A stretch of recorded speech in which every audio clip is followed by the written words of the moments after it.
তো হ্যালো বন্ধুরা, welcome to my channel. তো আজকে আমি গেছিলাম বারুলের মন্দিরে প্রথমে ঢুকে এখানে রাধাকৃষ্ণ ঠাকুরকে প্রণাম করে নিয়েছিলাম।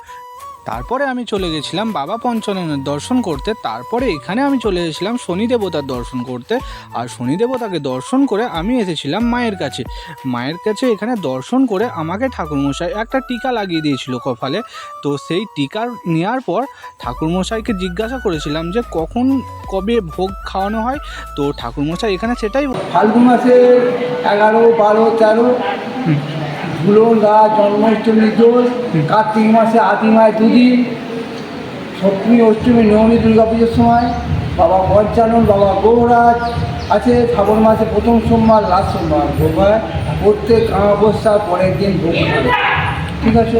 পয়লা বৈশাখ, অক্ষয় তৃতীয়া, ফলহারি, কালী পুজো, কৌশিক অমাবস্যা, ঠিক আছে।